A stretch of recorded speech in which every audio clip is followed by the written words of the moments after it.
those baby blues. Yeah, those baby blues.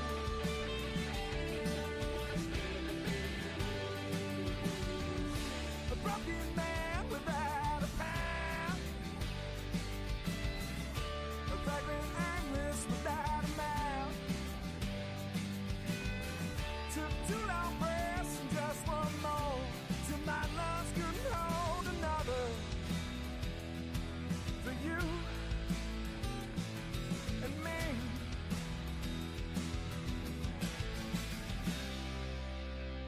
and those baby blues. Yeah, those baby blues.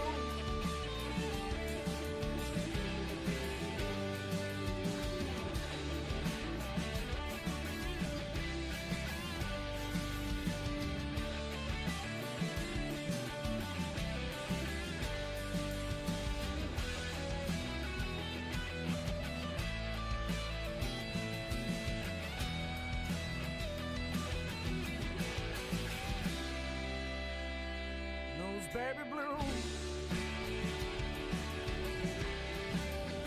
Yeah, those baby blues.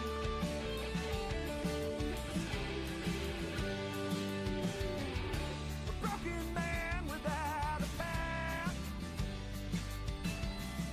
a vagrant aimless without a mouth. Some kisses your cheek and then grazes your neck, makes my lips so damn jealous. You and me,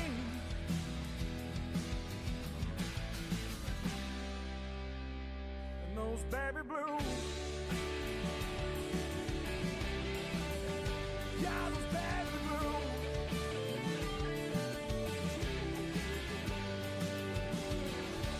Take my picture with you when you go out west, those baby blues.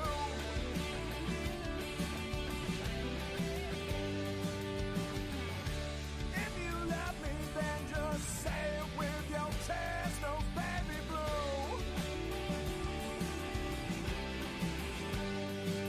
Now, don't forget about me, yeah, I will do my best, those baby blues. Oh, that's true for me and you.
Those baby blues.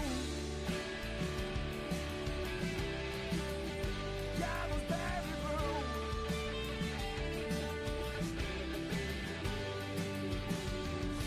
A broken man without a path, a vagrant aimless without a mouth. Took 2 long breaths and just one more till my lungs couldn't hold another.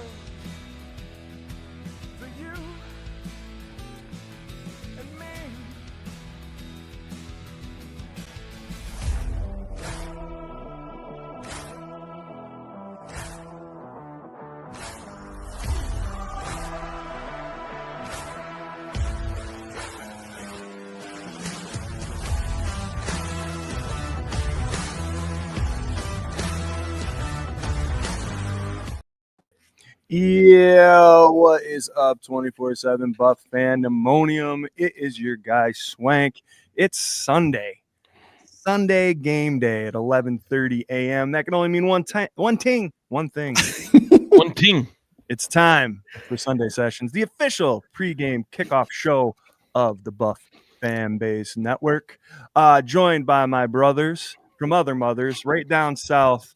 Now, if you were looking for something that was so smooth, so sultry, something that could just either put you to sleep or wake you up, baby, you're looking for the voice of my man, Mr. Ryan Thomas from the Thomas Take Sports Podcast. RT, what is up? What's going on, Swank? Love the intros as always. Scooter Magoot. How we doing, brothers? Beautiful. Ready. It's a game Ready. day. It's beautiful.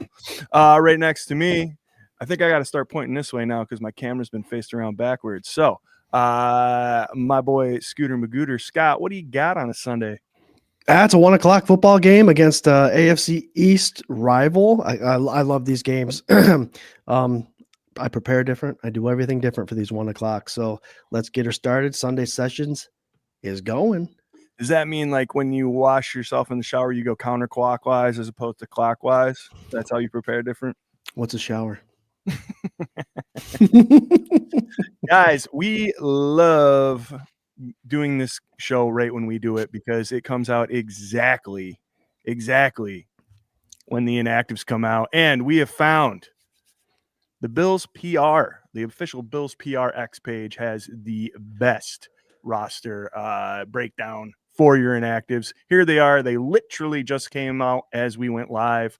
Your inactives for today are Joshua Palmer, Taron Johnson, Brandon Coddington, Shaq Thompson, Christian Benford, AJ Epinesa, and Chase Lunt. Holy bejesus. RT, man, I'll let you take this sad sack and then try and make me happy with it. Go ahead. Yeah, I'll do my best. So the inactives list, 7 guys. That's quite a lot. Yeah. And it's not just any other 7 guys. Josh Palmer, Taron Johnson. I watched. You guys might have seen it this morning. They tried to get like a workout in for both of those guys to see if they could go. Obviously, they could not. The name that jumps out to me on this list, actually 2 though, are Christian Benford, best corner that we have, and AJ Epinesa, who I would say Joey Bosa will be missing in this one, right? They're kind of, rotating these DNs as they've done, previous years. I think that's why Joey Bosa has been so successful at being able to stay healthy. Joey Bosa's out. AJ Epinesa comes in. Without Epinesa in there, it's 4 guys. Rousseau, Solomon is going to have a big day today.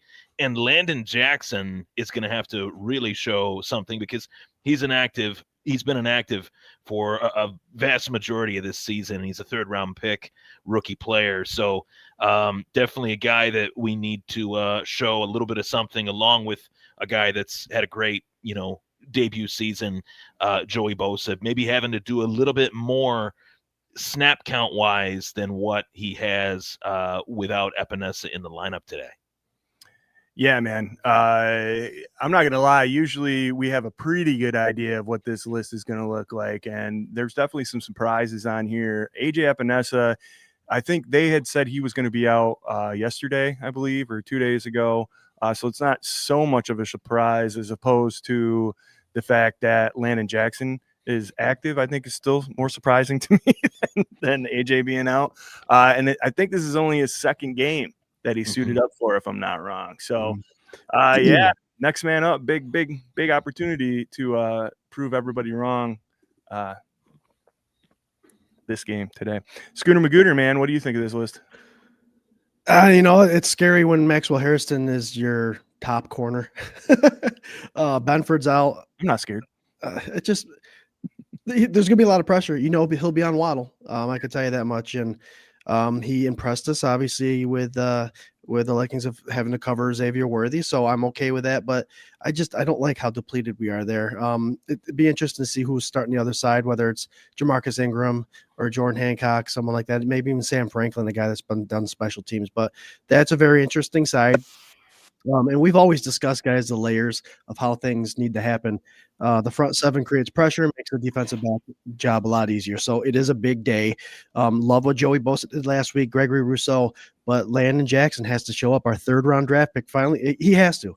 Brandon Bean's done a great job in the draft, and every time there's someone that doesn't do well, they're always at his throat about it. Landon Jackson needs to show up, prove why he drafted him in the 3rd round. We're halfway through the season. He needs to show up. Absolutely, man. Put up or shut up. Mhm. Let's go. As I'm looking at this list, yeah, man. Wow. I really thought Joshua Palmer was going to be ready to go today, and I was kind of excited about that. Maybe get his feet wet again. It's been, geez, he got hurt the game before. No, 2 games, right? The Atlanta game, did he get hurt? Atlanta game. Yep. Atlanta, yep. Yeah. So he's been out since Atlanta, the bye week, right? Yeah. Yep. And then these last 2 weeks. games. So this is the 5th week. 5th week. Yeah, that's not cool. Not cool at all. But we know how this front office and the coaching staff works, and he's probably right on the cusp, and they decided not to chance it today. So wide receiver wise, you have Keon Coleman, Curtis Samuel, Khalil Shakir, Tyrell Shavers, and Elijah Moore. I liked what I saw from Elijah last week. I want to see him stepping up in the stead. It would be great if Keon would do it, but I got to tell you guys, and I'll throw this to the panel. I'm losing faith in Keon. We're week 10 in his 2nd year. We need to see more. Where are we at with that, Scooter? How you feeling about Keon? Obviously we're optimistic Bills fans, and we always cheer hard for whoever dons that red, white, and blue. But I mean, you're right. I mean, he's come in. He's the 2nd rounder, our 1st pick in that year of the draft. We're expecting a lot more of him. There are films, the all 22. If you watch, he is getting open. Just I don't think quick enough to where Josh glances at him, takes his eyes off him. So unless he's a sideline catch, toe drag swag, kind of situation, corner of the end zone, he hasn't shown much of anything. And yeah, he needs to step up. I do. I think there's a lot of people pounding the table, like you said, Swank, for the Elijah Moore. He shines when he catches the ball. He is another yards after catch guy. So if he's the guy today, so be it. Just come out with the dubs. But the Keon Coleman situation, slowly losing faith as the season goes on. Yeah, I mean, I think this could be a get-right game for a whole lot of these guys. I mean, it seems like the team as a whole has bounced back from those 2 games before the bye. A hard reset happened. We got some guys off injury. We got some guys off suspension. And it just seems like this defense and offense has a whole new life that's been breathed into it.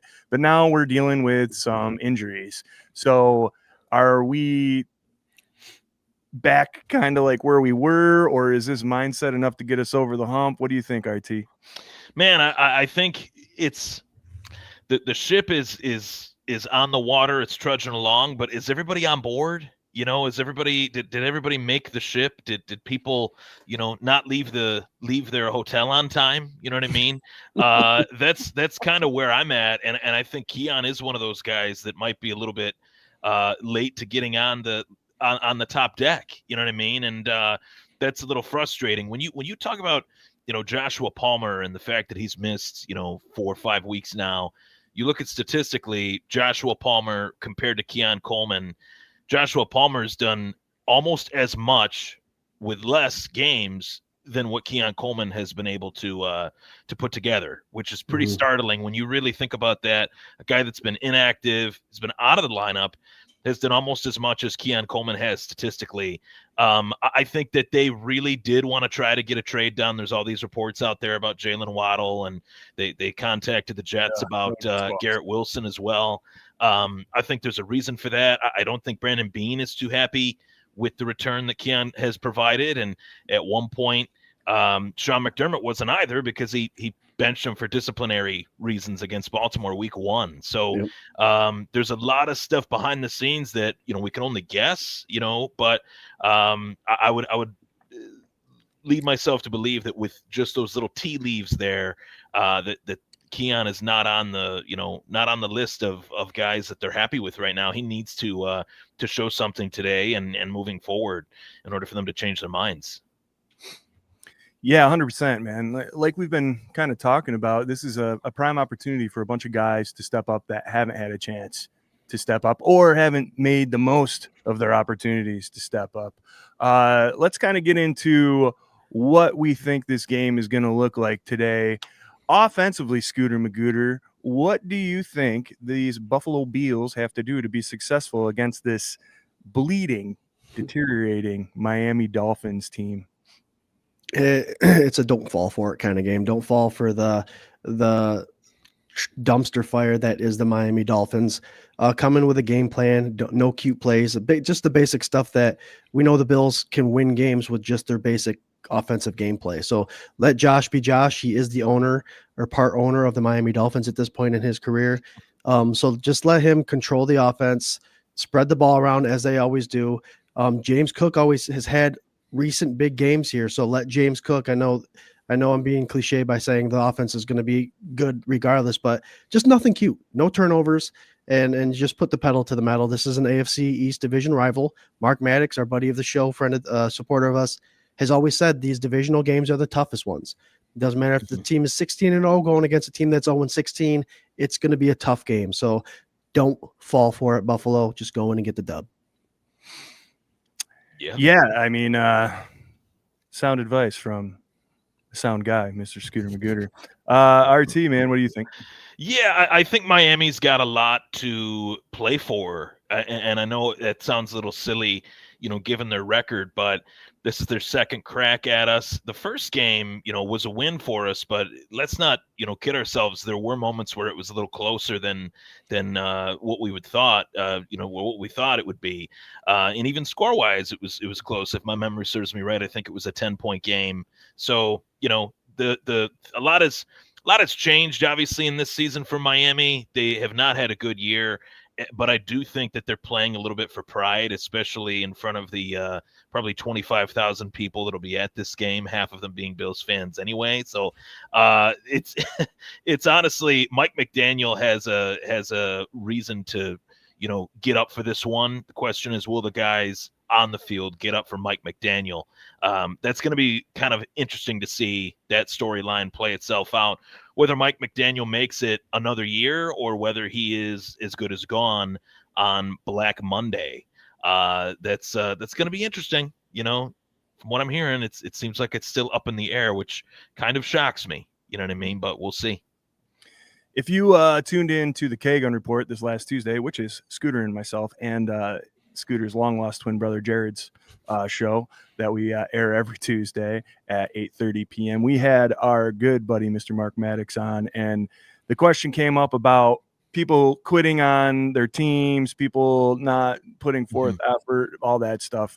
And Mark said, boys, every player out, it doesn't matter. They want to go out there. They want to win. They're putting stuff on tape. Everybody's insanely competitive. Nobody has ever thrown the towel in my whole experience of being in the NFL and given up on their team. He goes, if that would have happened, I'm paraphrasing, but he said he would have beat that ass. Like, there's no way that would have stood in a locker room. And then I brought to Mark's attention what Chubb had said earlier in this season about the Miami locker room and how all of these guys basically gave up and weren't playing, like they didn't buy in to anything that was going on, and it was like a lackluster thing. And that literally infuriated. Like, Mark was so mad. Yeah. He's like, I hadn't heard that. And for a player to come out and say that is like, it just blew his mind. And then there were those comments. There was the comments that Tua made, and that just my point is to kind of add to your point, Swank. It's just, the word culture gets thrown around a lot. Sean McDermott kind of was the first coach that I remember really using that word, at the very least, in Buffalo. And that was really seen, I think, early on this season. Once some guys started getting hurt in Miami, Tyreek Hill gets hurt, he goes down, then the leadership or veteranship, I guess I should say, was just not really quite as there. And Mike McDaniel is a young coach, still in this league by age and by experience. So you're just seeing some things this year that do not look as polished of a program as other teams with the same record, by the way, or a similar record. Some teams just look like they still have it more put together with a bad record than what Miami has. The way Miami's lost some of these games is almost like a mental collapse without really the talent necessarily being there or not. They've found so many ways to lose games that I feel like that's an indictment on the coach. I agree, man. I think he has never really shown that he has that leadership capability where people follow him into battle. It's more of I'm just going to get it, like the fastest players that I possibly can. And They I'm going feel to like a college team, to be honest. Yeah. And that worked. It worked for a while. Mhm. That's the thing about the NFL. You know, you look at like that, like the Kaepernick style of play, right? Aside from all the politics and BS with all that, like that style of play only lasted one season for Kaepernick because NFL teams, the defenses figured it out. So I think, like, to me, this McDaniels thing is McDaniel is a similar kind of coach where it's like it's a one-trick pony. Like you're either sending everybody out as fast and far as they can and having Tua huck it down the field, or you're squirreling their backs around in the backfield enough to confuse people and then trying to hand it off with some trickery back there. But that's it. And people figured them out. And when you don't have a team that is totally behind you or bought in, or the personalities clash so much, or there's no discipline, or it's lackadaisical, whatever the whole thing is back there, they don't buy into what's going on. And I think we've just seen like a deteriorated return on this flashy kind of play where it's like, okay, so you're going to do that. So we're going to drop 2 safeties deep and we're going to, you know, try to rattle Tua's cage. And now you got what the Dolphins are which is not a lot. But with all that being said, it's still a dangerous team, still a lot of speed. Achane is like one of the best backs in the NFL, I believe. I do too. And Tua can do a little bit. He's a little bit of a quarterback. If we're switching sides of the ball, RT, I'll go right back to you, man. What do you think the Bills defense, the depleted Bills line, and this defense has to do today to get a win against the Dolphins? Well, you just took the words out of my mouth there with that little slight teaser on one Devin Achane. He's been a running back that I dare I say it, he's been my favorite Dolphin. If there was a favorite Dolphin, if I had to choose a favorite Dolphin, it's Devin Achane. He is very fun to watch. I love his skill set. I also think seems like a solid dude. And I think that's where it starts with this defense. Miami loves to get Devin Achane the ball, whether it's via the run or the pass. So that's what I'm kind of keying in on him. Take that option away via the pass game, especially because Devin Achane's in space. That's when he really makes defenses look silly. That open field speed, that first move, second move ability that he's got. He's one of the most athletic, elusive running backs in the game, maybe the most elusive in terms of speed. So that's what I'm looking at. The linebackers of the Buffalo Bills today did a great job, by the way, last week against KC, against Old Man River Travis Kelce. Need to do that again. Maintain coverage, seeing guys come in and out of this defense, whether it's injury or just based on Sean McDermott wanting to switch things up. Coverage-wise, Joe Andreessen, a shout out to Buffalo Joe. There were some plays I went back and watched where he was covering really well over the middle of the field, which made things a little bit easier for the Cole Bishops, for the Maxwell Hairstons. The defense has to just feed off of each other, all 3 levels, first level, second level, third level, and we'll make this game a lot easier for ourselves if we're able to take away Devin Achane. Yeah, I agree, man. I think that's the safety net, and the way that the secondary play. It's funny how all like the first half of the season, all we were talking about was the corners and the safeties, and the safeties. Nobody was really talking a whole lot about the linebackers because we were like, well, we got Bernard and Milano back, and now there's like that little bit of injury shift, and really, like, aside from the injuries today with Benford being out, which is a bummer, and Taron Johnson being out, like, I'm not really too worried about the safety plays. Safety plays feel pretty good. Cole looking good. Yeah. A career game, if he can keep that up. And Hairston had exactly the kind of game you want a rookie to have against a big-time opponent. So I'm stoked on that. But, yeah, the linebackers, man, maybe that's a little bit of a cause for a pause. Scooter, what do you think? Well, not only that, but we have Poyer back there playing safety who had a little bit of a stint there with the Miami Dolphins the last couple of years. It's going off of what RT said with A-Chain. I'm also including Waddle in here. It's the trickery.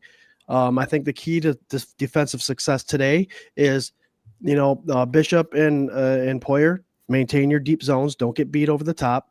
And the edges, obviously, Epinesa's out. So Landon Jackson, if someone crosses your face, make sure you're leaking out and making sure you're putting your hands up for that screenplay. So contain for me on the edges, and that deep half zones that the two safeties have to cover for me are going to be the big part.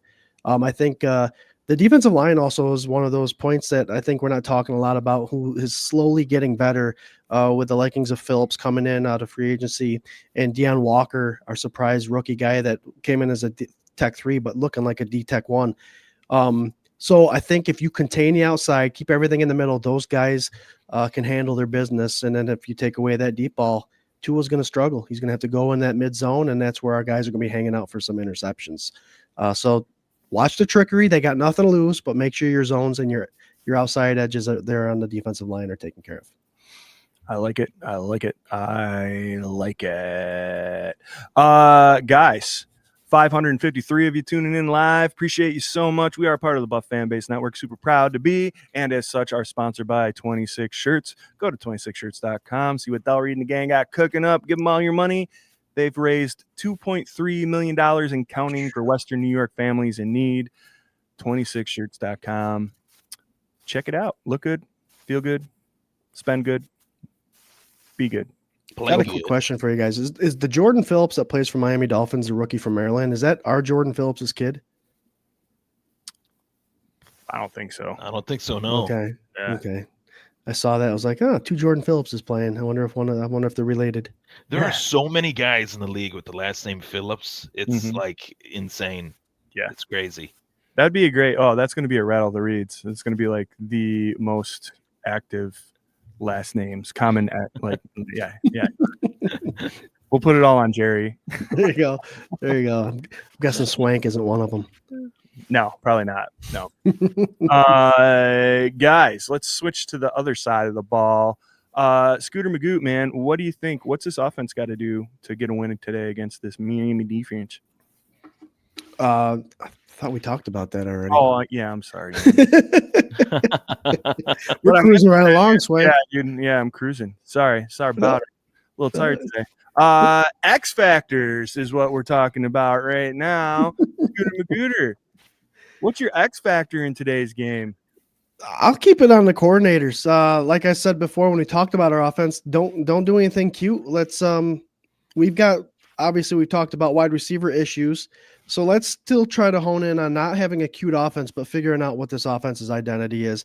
James Cook's doing a great job running the ball, but I want to see a little bit of a passing identity, something more consistent. So fundamentals, execution, offensively and defensively. Keep the penalties down, the turnovers down, and let's see what we got going on from there. I like it. RT, what's your X Factor? X Factor today, one of my favorite moments of last week's game was not only the full flex from Joey Bosa, but Maxwell Hairston going stride for stride with Xavier Worthy. If that didn't tickle your fancy, I don't know what will. But I'm going to say my Maxwell Hairston, number 31, is going to be playing a lot today. We talked about it at the beginning of the show. Jalen Waddle, a guy that he could have practiced against a lot if Miami – wanted the first and third, as reports are circulating that's what Buffalo offered. Maybe Maxwell Hairston's hearing that news and he's like, you know what? They almost traded for this guy. I'm going to play my tail off today against this guy. So I'm going to go Maxwell Hairston with another INT. And I'm going to go with Maxwell Hairston just continuing to evolve as a rookie in a lot of action today. So Maxwell Hairston with another interception, picking off. Tua turned the ball over, and it'll be a good highlight. One for the highlight reel. Is this one going back for 6, RT? You could say that. I think that's a safe guess. I didn't want to kick Tua while he was down, but you know what? He's going to get knocked down a lot already today, so we'll just we'll say it's going to go back for 6. I could see one of those out patterns without any heat on the ball. And Maxwell Harrison. They go to the sideline with Tua so much, and he just can't make that throw. Right. It blows my mind. He gets knocked down, but he gets up again because you're never going to keep him down. Really fast, man. One of my buddies was just texting me, and he was saying to your guys' points about the offers that we made on Waddle, anybody who is giving Brandon Bean and company any grief for not wanting to make moves, highest offers on Waddle, highest offers on Quinnen Williams. And you're talking about two division players that those teams obviously didn't want to trade to the Buffalo Bills to make them better. But interesting. I heard Garrett Wilson tea leaves too. I don't know. You never know what to believe, but I mean, it was out there, so yeah, something. I mean, what do you do? What do you do if Bean made those highest? Like, if you made the highest offers, that's the best you can do, right? Mm-hmm. Like, and they just didn't want to make the deal with this team. Like, so there's Same a little thing more happened. Yeah, and you got to remember our first round draft picks, better chance than none that they're going to be 25 and higher. I mean, Yeah, you're not getting a teen or even a single digit draft pick out of these guys. That's true. The same thing happened with Micah Parsons too. When the rumors started swirling that he was going to get traded, the Philadelphia Eagles made an offer to Dallas, and Jerry Jones was like, I want to live. You know what I mean? I don't want to make that. I don't want to make that trade. Even Jerry Jones was like, I'm not doing that. Yeah. So yeah, I know better than that. yeah. For me, guys, I kind of alluded to it before, but I think Elijah Moore is going to be my X factor today. I think he's going to step up in a big way, and let's put him at 75 and a touchdown today for my guy, Elijah Moore. Guys, let's get into a little bit of Skur predictions. I wanted to, before we got into ours, send it over to a couple of goons that we love very much at BWO, and they sent a special Spaghetti-O video for Salute to Service Month. Here's our guys, Corey Blaine and Buffalo Spurton. It is your boy Corey and Spartan. We are live today from the Spartan Shack here in Niagara Falls. We want to give a little special shout-out Spaghetti-O video for the Bills and for our brothers and sisters in arms today for the Salute to Service. So in honor of that, we start out with the Poncho's Army jacket, fresh on Spartan. What up? What up, Mafia? So today, I think the Bills are going to beat the shit out of the Dolphins. Probably 42-53. Not even, dude. I wanted to be nice and give the Dolphins some. We're going to win 53 to probably 10. Allen will be sitting in the fourth quarter. We're going to see Max Harrison with an interception. The defense is going to step up, even though Hoyt's out. Why wouldn't they, man? And since our brothers and sisters overseas are probably eating shit that's just about as good as this, since we know how that goes, the select few that get the good food, though, we love you guys. Go Bills.